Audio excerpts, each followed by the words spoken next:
seul rôle de la femme qu'il a, c'est sa mère.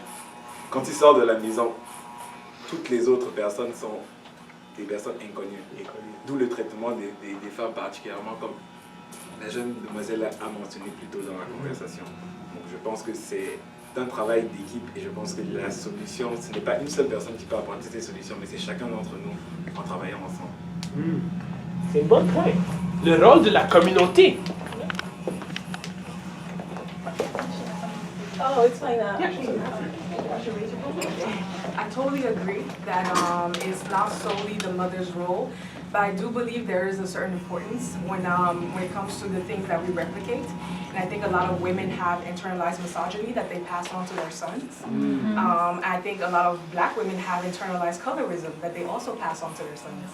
And I think as much as, yes, there are a lot of viewpoints that are shaped by your friends, school, the rest of society, but I don't know, maybe it's just my family, but I do give a particular value to the way your mother raised you, to what she said, to the things that were said in the house. And yes, you can break the cycle, but it takes a long time. And it takes a level of self-awareness that most of us don't possess, unfortunately. And so I think there's a lot of things that pass down, especially within black men. There's a lot of things that they say, and it doesn't take much to scratch the surface and realize, oh, it was a mother who was speaking that way, you know? So yeah. Pass it on down the line, and then we'll do a list. Let's see what. So in terms of how do mothers generate ideas on how young black men should judge and treat other women? I think in line with what others have said in terms of the village, it takes a village to raise a child. I think just to support that, the importance of role models, right? And especially with black men. And I did some work in Toronto with some schools, right? Was asked to speak to some of the students, and it was interesting to see, you know, a lot of them wanted to know how much money I made. Right? How rich are you, right? And again, we look at a lot of the black role models in our society. A lot of them are athletes, you know, rappers and whatnot. Nothing wrong with that, but we don't have as many kind of doctors, engineers, and where we do, it's really a great thing, right? Because it's actually a lot more attainable to become an engineer or an accountant than it is to become a rapper or a basketball star, right? And I've seen it in different families, right? Where, you know, they have those professionals, let's say, that they see as role models. And again, you know, you see the black boys say, well, geez, that's what I want to be, you know, but what do you have to do? Well, you have to be good, you know, do well in school and so on. So the importance of role models, and I think, you know, mothers are very important as well, but male role models for young boys, and it's not just one, it's many, and again, that whole village. So I think there's a place to generate ideas, right, with that exposure to these role models and you know, their interaction with young boys. So you put this behind you. En français et en anglais? Je pense que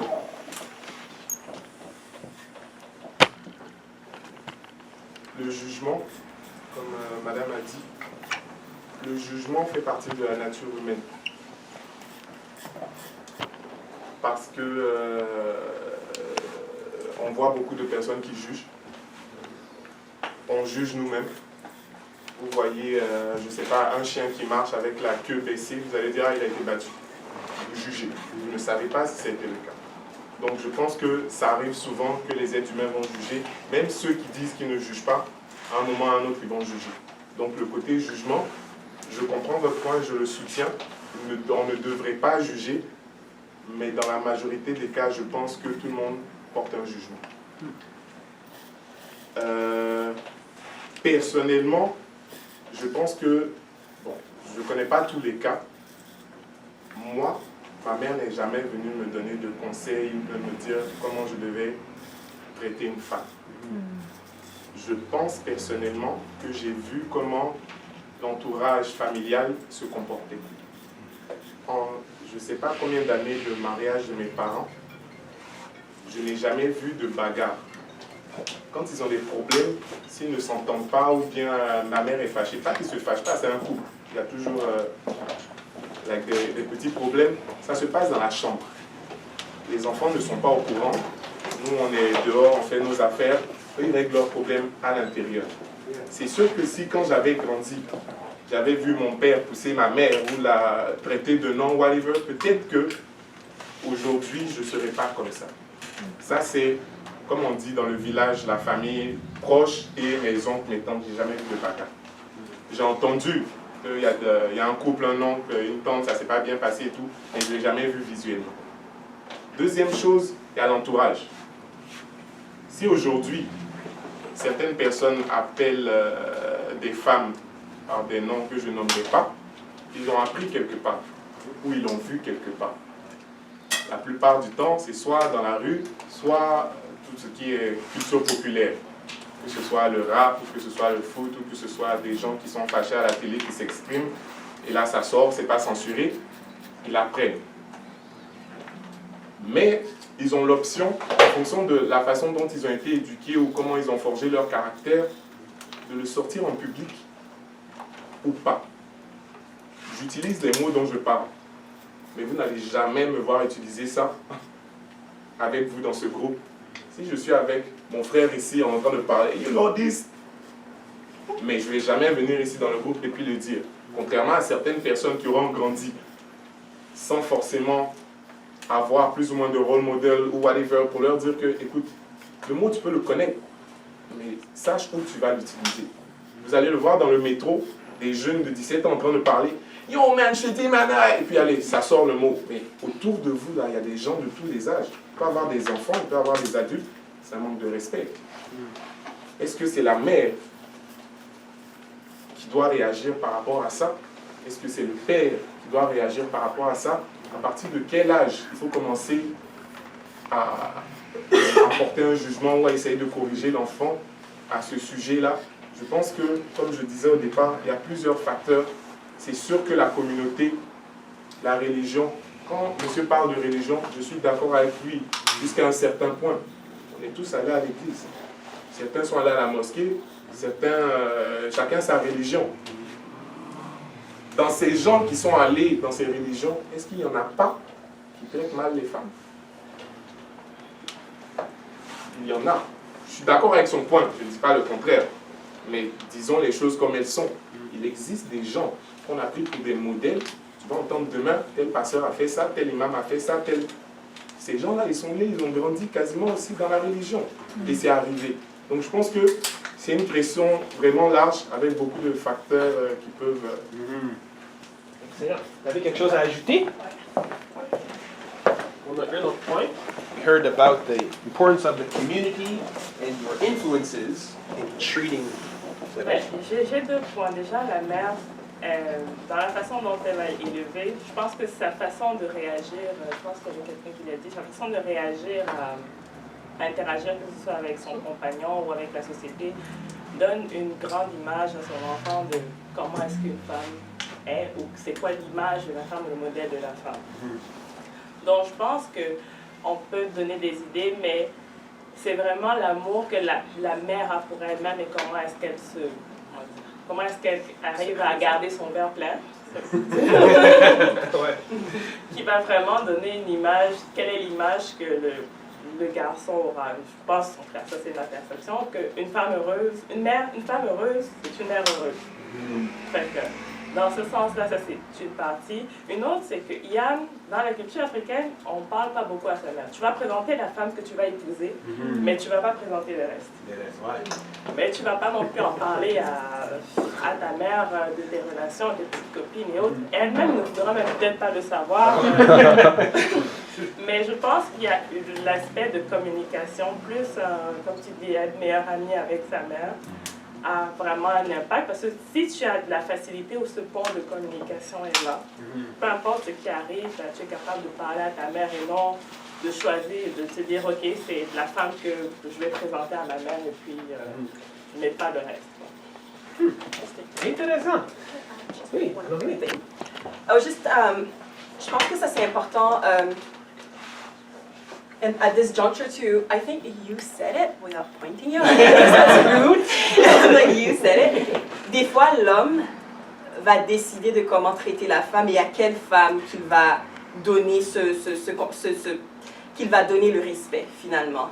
Et que si tu ne ressembles pas à ma mère, ben tu ne vaux pas la peine d'avoir ce type de respect.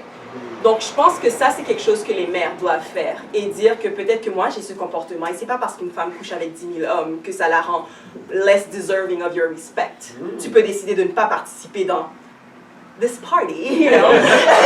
Oops, it was almost fell on the floor. Oh my God, I know. Donc, ceci étant dit, je pense que tantôt, on parlait beaucoup de jugement. Je pense pas qu'on parle de jugement personnel, du genre, je te vois marcher sur la rue et je vais décider de qui tu es ou ce que, dépendamment de ma perception des choses, mais plutôt d'idées préconçues. C'est-à-dire que, et beaucoup d'idées préconçues, il faut se l'avouer, bâtissent la société telle qu'on la connaît de nos jours. On a souvent cette idée qu'une femme qui n'est pas mariée, she's promiscuous, you know, arrondie à un certain âge, ou une femme qui a un enfant, mais son père est juste invisible dans l'image, ben, c'est la femme qui a le blâme et tout ça. Je pense que c'est le rôle des mères, dans ce sens de montrer et je pense que c'est toi qui l'as dit également, que comme des fois les femmes, on utilise ces outils de patriarcat-là pour véhiculer certains messages qui continuent à opprimer les femmes telles qu'on les connaît dans la société. C'est-à-dire que ben, elle est de telle manière, alors tu ne vas pas te marier avec une femme qui, par exemple, n'est plus vierge. Tu ne vas pas te marier avec une femme qui n'est plus vierge. Ça perpétue l'idée, même un homme, des fois, dans la trentaine, a cette obsession de trouver une femme vierge dans la vingtaine. Arrêtez-nous ça! On est tous adultes, nous sommes des femmes, on aime autant le sexe que les hommes, et c'est correct. Parfois, les mères, bien qu'elles aussi, lorsqu'elles ont fait l'amour pour avoir le fils, parce que le fils, des fois, il pense que, ben, non, je suis là, et c'est ça, je suis amoureux par la cigogne. Non, ta mère, malheureusement, à moins qu'elle ait été violée, sans utiliser ce terme de manière légère, elle a fait l'amour, elle a eu son plaisir, et puis c'est correct comme ça. Puis les femmes, en général, on aime autant faire l'amour que les hommes. Puis des fois, les mères, sans le savoir, des fois, ou volontairement, peut-être parce qu'elles veulent empêcher que l'homme aille voir plusieurs femmes, et ça, c'est comprenable, mais il y a d'autres manières de véhiculer cette éducation sexuelle-là, je pense, qu'aux hommes. Parce que des fois, on va dire aux hommes, ben, va pas avec la femme, par exemple, je l'ai vu, moi, au secondaire, les jeunes filles d'un certain âge qui avaient déjà connu les hommes, étaient comme un peu vues comme promiscuous, or, you know, que comme on lui accordait un peu moins de respect que celle qui disait se réserver au mariage. Personne s'est réservé au mariage. Mais comme ce que je veux dire par là, c'est que finalement, les mères doivent avoir ce rôle. Et elle a parlé du colorisme également, qui est souvent... en tout cas, dans la société noire, dans la communauté noire plutôt, c'est que la femme qui est de couleur plus pâle, elle mérite un peu plus d'attention que la femme qui est un peu, à partir de ma couleur, jusqu'à toute autre shade qu'on puisse connaître de la noirceur, de blackness. Donc ça, c'est comme important aussi de penser comment que comme des fois les mères, elles perpétuent ces idées que comme il y a une seule manière d'être une femme. Alors qu'en espagnol, je pense qu'il y a un terme qui dit ni santas ni putas solo mujeres, meaning ni saintes ni putes que des femmes. En fait, moi je dirais ni saintes ni putes que des humaines. Mais ça c'est autre chose. Mais non, mais that is true parce qu'on a certaines perceptions de la femme que souvent les mères, pour protéger leurs fils, vont véhiculer ces sortes de perceptions. Et là, le fils grandit avec cette image que la seule femme que who's deserving of my time and attention is the one that I think looks more like my mother. Alors que la mère elle-même, des fois, elle projette cette image à son fils qu'elle n'est pas finalement. Parce que, ben, ouais. Je peux ajouter quelque chose vite fait, ce sera pas long. Ouais, pas de souci. On a une autre question, puis on termine dans une dizaine de minutes. Ok, donc moi je voulais juste dire par rapport à ce qui a été dit jusqu'à présent que c'est bien, c'est vrai que c'est un aspect qui est aussi important, l'aspect éducation sexuelle et tout, et puis le fait qu'on sexualise beaucoup cette question de... cette question-là. Mais il faut aussi qu'on sache que le respect de la femme, ce n'est pas juste le respect de ta future femme, ou bien ta copine, ou bien la mère de ton enfant. Parce que de plus en plus, comme on fait le débat de la place de la femme dans l'aspect professionnel, tout ça, il faut qu'on sache, ce n'est pas juste ta femme, parce que les gens disent, ok, je vais respecter celle-là parce que c'est ma femme, mais au travail, quand tu es le supérieur qui est une femme, il faut que tu la respectes autant que si tu es le supérieur d'une femme. Donc c'est de ce respect-là, de façon généralisée, que il faut apprendre à son enfant, ou bien apprendre même à sa fille, parce qu'entre femmes aussi il y a un manque de respect, apprendre à son enfant que peu importe que tu veux te marier avec elle, tu ne veux pas te marier avec elle, c'est ta boss, c'est ta professeure, c'est ta maîtresse d'école, c'est ta partenaire d'affaires, il faut que tu la respectes. C'est pas parce que c'est ta partenaire d'affaires que tu dois te sentir obligé de vouloir savoir tout ce qui se passe dans sa vie privée. Il faut que tu saches faire la part des choses. Juste le respect de la femme en général, que tu couches avec ou pas. Parce qu'il y a beaucoup d'autres aspects qui sont touchés. Regarde, John Bateau, parce que what you brought up is a very good point. And we're in a hot pursuit on that. What role do mothers play in the partner choice of black men? Alors, quel rôle jouent les mères dans le choix du partenaire de leur jeune garçon noir? So, how do you feel about that, Akisi, or yourself? Mais qu'est-ce que tu entends par jeune garçon? Parce que si tu es jeune, tu ne peux pas avoir de partenaire. Tu dois te concentrer sur tes études.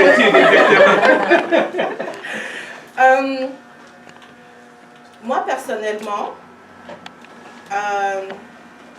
comme j'ai dit, j'ai un garçon, il est très jeune. Et puis, la façon dont j'envisage ma réaction face à son choix de partenaire dans le futur, je veux dire, je ne mettrai pas de barrière. Je ne mettrai pas de barrière parce que je ne mettrai juste pas de barrière. C'est pas à moi de choisir.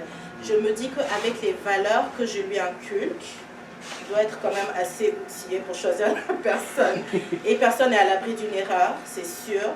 Mais je me dis qu'avec les valeurs qu'on va lui inculquer en tant que ses parents, et puis comment on va l'accompagner dans son cheminement en tant qu'adolescent et tout, au bon moment, il doit être capable de faire le choix qui sera le meilleur pour lui. Personnellement, c'est ce que je pense. Ouais, le bonhomme sourit là en bas. Je vais juste continuer et puis je vais rejoindre un point qu'il a expliqué, le jeune a expliqué tout à l'heure. Il a dit, une fois que tu es né, ta mère voit le potentiel en toi et elle aimerait le développer pour que tu sois un bonheur. Je pense que ça continue avec ce qu'elle a dit. Que ce soit le père ou la mère, moi j'ai pas envie de dire à mon fils, ah ok, bon, elle est venue, elle fait quoi dans la vie, elle mange quoi à midi, ses parents font quoi. You cannot choose by yourself the same way I chose by myself. Point is, the young guy, like she said, il va prendre beaucoup d'exemples sur ce qu'il aura vu plus ou moins à la maison ou comme exemple qu'il aura décidé de suivre. Exemple. Chaque fois que tu rentras à la maison, like a black kid, most of the time your food is there. Right? So you like, when you have a girlfriend or a wife, you have your food there. This is not judgment. This is what I noticed. Right? C'est simple, right? Okay. Sorry, madam. It's how we grew up. Mommy was there. She's happy, she's not happy, you're gonna eat. After you're gonna eat, you know? So when you grow up, most of the time you like that. There is one country, I hope I won't lie. We just like it too, it's all I won't lie. Au Sénégal, c'est important. 10 cm au-dessus de la ceinture, il doit être always. Tu ne dois pas manquer de nourriture. C'est pas que les hommes ne savent pas préparer. Il y en a qui savent préparer. Mais ils aimeraient quand même, non seulement pour eux, mais pour les futurs enfants, que la femme sache préparer. Je pense. Bon, ça c'est un des points. Ensuite, ben, en tout cas, pour résumer, comme elle a dit, Et on passe à Madame la milieu. Je pense que le rôle est souvent très... On n'est pas très conscient du rôle que... Beaucoup de femmes ne sont pas très conscientes du rôle de l'influence qu'elles peuvent avoir pour le choix des partenaires. Mais comme il a dit tout à l'heure, beaucoup de jeunes noirs rentrent à la maison, la nourriture est déjà préparée. Elle a dit que we like it too. Donc, si moi je rentre en tant que femme adulte, je rentre chez moi, moi aussi j'aimerais que la nourriture soit déjà préparée. Donc je pense qu'il y a l'influence des mères dans la définition des rôles que chaque enfant, souvent elles ont des garçons, elles ont des filles, mais la définition des rôles que chaque enfant va grandir avec, elle les transmet différemment et je pense que ça peut être... il y a beaucoup d'erreurs qui peuvent être faites dans ce sens-là parce que, comme on dit, les exemples qu'on voit, c'est les exemples qu'on essaie de reproduire et finalement, dans la société d'aujourd'hui, avec les femmes qui travaillent, les femmes qui veulent travailler, les femmes qui sont aussi occupées que les hommes, certaines attentes deviennent inatteignables ou irréalisables. Donc, je pense qu'il faudrait que les mères soient conscientes que la société a changé et qu'elles présentent ces modèles-là, ces nouveaux modèles-là à leur progéniture. So to briefly go back to everything that was said, I think one thing that we need to emphasize on is how not just mothers, but since we're talking about mothers and since unfortunately they have the burden of being the main nurturers, I think women have a responsibility to humanize other women, to men that they're raising. I think just as she said, it's very important to take the male-female relationship out of the amorous, love, erotic context. I think it's about time. I think that's something else that, well, my mother kind of felt to do. Sorry if you're watching this, but it was to let your kids in general, especially for women, but even for men, to have friends of the other sex, of the opposite sex. And I think that's something that we often, whenever we're talking about men and female, we go right back into the erotic context, like, okay, the relationship. It's like, it's not just that. What about your boss? Especially now that we have more and more women on the market. What about the fact that you may have a boss? The fact that in the Haitian community, especially, women tend to be more educated. So you might just have a female boss. You know, what are you going to do with that?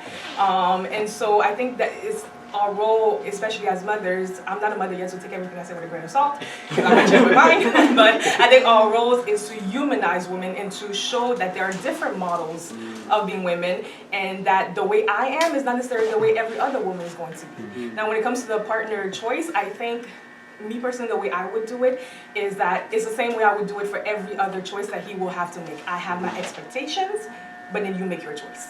But I understand I have my expectations and I might just be disappointed, but hey, whatever, it's your life. And as my mother always say, you don't get to choose a lot of things in life, and your spouse is one of the few choices that you have, so do it properly. Excellent. So we have time for one more comment, and then we're going to... I'll be brief. No, go ahead. Yeah, sure. Split the time up. Yeah, I just wanted to add that it's also what the mother says, or like how she raises the child has an impact on who they're going to pick as a partner. So if she's self-hating, she's always like, oh, look at them, they're prettier because they're lighter colorism, or their hair is straight and everything. Don't expect him to come in with someone who has same complexion, same hair type. They're gonna think that that's prettier, that's nicer, that's what I want. And like it also could be homophobia if it's something that's common in the family, they might not want to come out and things like that too. So it's also comments that they make and everything that can